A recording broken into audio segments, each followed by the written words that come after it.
McKinley, Henry Clay, Abraham Lincoln, Alexander Hamilton. These are like the four people on the Mount Rushmore of American tariffs. And we are not in any pivot away from that. We are fully embracing a structural shift engineered by Donald Trump in the entire international global trading system in a way which will make that system better and more prosperous. The problem we've had, Tom, is under the rules, the very rules of the World Trade Organization, specifically the most favored nation rule, every other nation in the world has had a license to cheat us through higher tariffs, higher non-tariff barriers, and the cost, particularly after NAFTA and China joined the World Trade Organization in 2001, right, has been in the hundred thousands of factories and the millions of jobs, and we are reversing that. And you can see 50,000 on the Dow, which I predicted in April.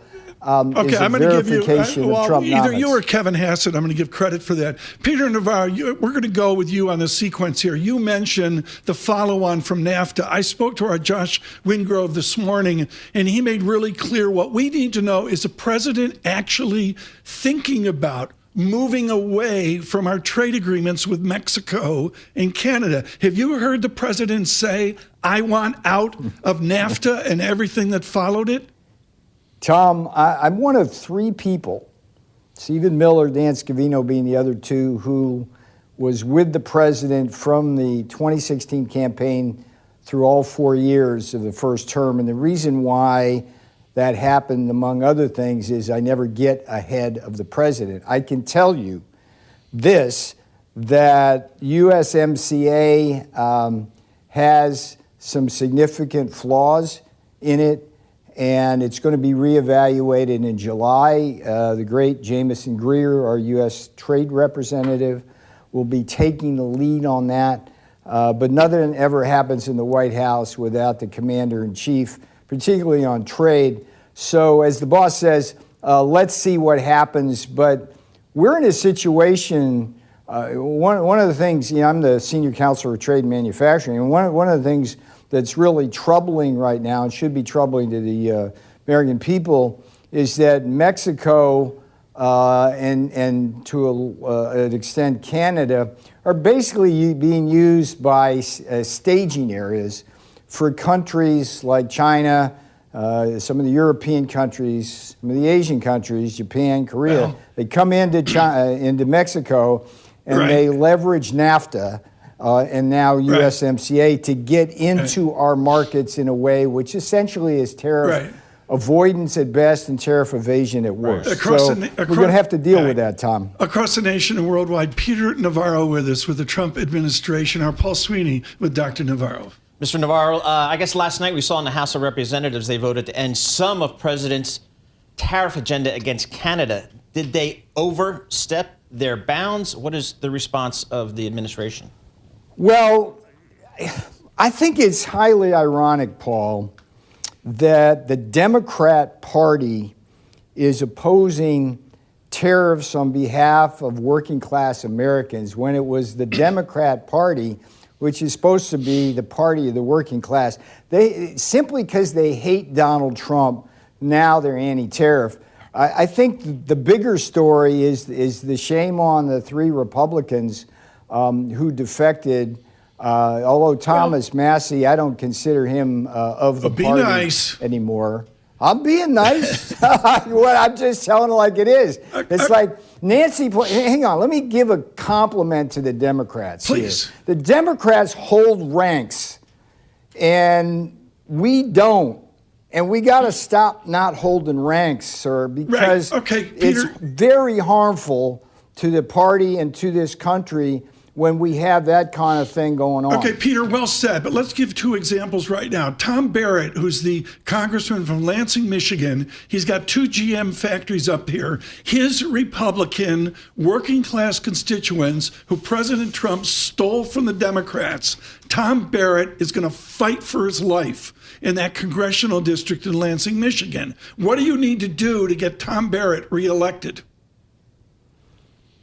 Well, okay, so that's a bigger conversation. I can tell you this.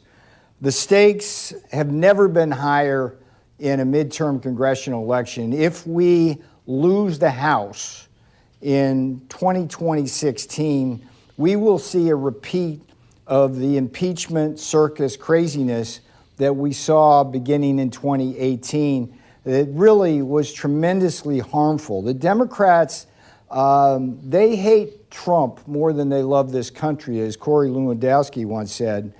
And our strategy now, look, they're coming at us on affordability, number one. We are turning that around as we speak. We're taking a micro approach to the macro problem inflation. We're taking it cow by cow, fish by fish, gallon by gallon, and nothing is more important to the president than strong growth in a deflationary environment following the four pillars of Trumpnomics. Tax cuts, we got strategic energy dominance, we got deregulation, and of course, fair trade. So we're going to, first of all, address the affordability crisis head on. We're making great progress on that.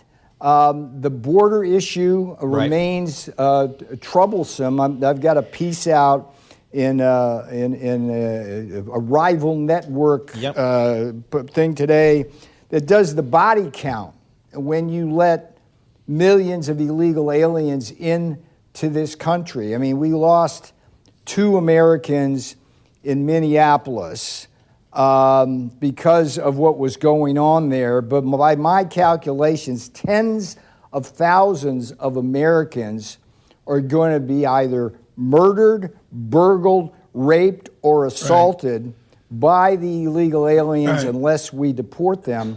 So that's going to be an important issue. On that bound zero, you know, one of the things we saw, a very strong jobs report yesterday, but a lot of economists will say this is an economy that is kind of slow hiring or no hiring, but slow or no cuts in jobs. It's just kind of hanging out there. If you want this economy to grow, many economists would argue you need a larger workforce. Does that suggest the Trump administration should maybe rethink their immigration policy? Hang on. We had 170,000 private sector jobs created last month, 170,000. And by the way, Paul, the best answer to your question is increase the labor force participation. It went up yesterday in the report. Even as the unemployment rate went down, how many times do you see that? We're looking at 5% GDP growth, and we're looking at earnings which are off the charts.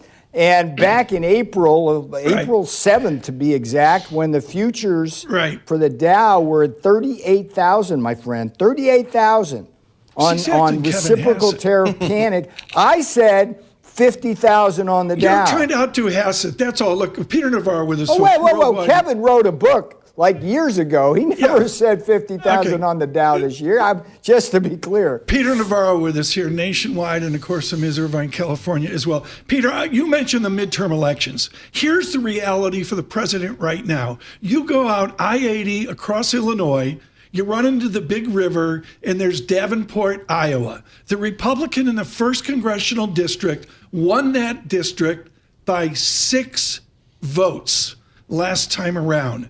They didn't cross the aisle yesterday to vote with the Democrats, but they've had it with the Navarro-Trump trade. What do you need to amend to get Republicans reelected in November? I just so disagree with that.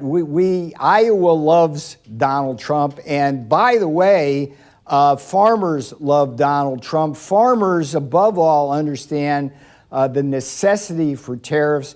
And every time there's been retaliation by China or the Europeans or by the Canadians, guess who's had the farmers back? I've personally been involved with the great Brooke Rawlings over at the Department of Agriculture in making sure that farmers are made whole and can't be used as bargaining chips and pawns in a bigger game. So Iowa is Trump country, and it's like you're making assertions that I I mean, if you start with an Right. assertion that's wrong, then everything Right. that else that follows is not. Okay, Peter, I want to it's get not this worth in. talking about. This is too important, and Paul wants to talk to you Sure. about the legal background as well. Peter Navarro, we had a 2 to 3% tariff regime for whatever reasons, and you were providing leadership on this. We had Liberation Day in the Rose Garden, and we went up and away. And Toby Nangle at the FT has brilliantly shown that we've pulled back our blended tariff rate right now, I'm guessing, to 10 to 11%. Where is Peter Navarro's optimum blended tariff rate if it's not the 2 to 3% that President Biden and others had before you?